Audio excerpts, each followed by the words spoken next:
these border towns are not equipped to handle this mass influx of migrants that are coming across the border like that. They are totally overwhelming the system, while also overwhelming not just the system itself, but the hospitals down here, and the response that takes to assist in one particular case. Border Patrol agents have to stop at times at hours at a time to assist one or two people who are having a situation, a medical situation out there at the border. And unfortunately, you have all of these people that are coming in reaping all of these benefits. When you have some veterans, like we saw a few nights ago, a veteran on a suicide hotline pulled over by a state trooper, in which he was crying that he could not help and that he could not have a financial means to be able to help himself, while you're seeing these people come over and reaping all of the benefits. Border Patrol agents are spread extremely thin across the board, and the morale is extremely, extremely low down here. I can see the frustration. Let me ask you this, Anthony. I want to go back to the woman you showed us there that had collapsed for whatever reason. Loaded onto a gurney, getting medical attention and so forth. If you're an American citizen living in one of these border towns or even within 50 or 100 miles of the border and you call 911 because you need an ambulance, are you going to get one, or are they all chocked full of people that have come across the border with all sorts of problems?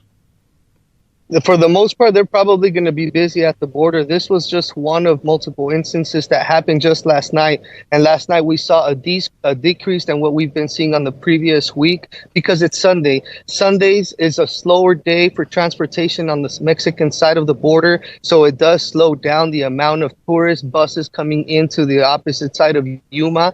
But today is Monday. It's all ramped back up. And tonight we're going to be over the 1,000-digit mark once again. Yeah, so it happens over and over and over, day after day. And yet the Biden administration would tell you, Anthony, the border's secure. Is it secure Absolutely anywhere? Not. Absolutely not. I interview every single migrant every single night, and I ask them, what do you say? Is the border open or closed? And ironically enough, the answer is it's open, and they're welcoming us with open arms. That is the answer that we're getting. Let me ask you this, because this is the important question here. 32 counties in Texas now declaring an invasion, an emergency. Carrie Lake will do that as soon as she becomes elected governor in Arizona. Why do people in New Mexico think that this is okay? I mean, aren't people in New Mexico getting the short end of this whole deal just as bad as everybody else? You just don't hear them complaining.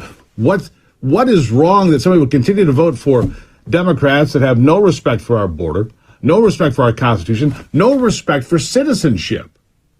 Why is there no pushback in New Mexico? New Mexico is a dead blue ran state. And so, unfortunately, it's much more rural, and it's much more difficult for border correspondents to get to some of the areas down there. And so it's not being talked about as much, but you have areas that are remotely between El Paso and Nuevo Mexico, such as Sunland Park. And that area itself is getting hammered. That's actually part of the El Paso sector. That sector is getting hammered with 1,500 plus bodies every single night, to the point where they actually are housing the Venezuelan migrants outside of the bus station in El Paso. It is completely overwhelmed. The El Paso sector alone, and it's a small one, is spending over $250,000 a day feeding these migrants. When we can't even feed our veterans down there, we have a child crisis center with bare shelves.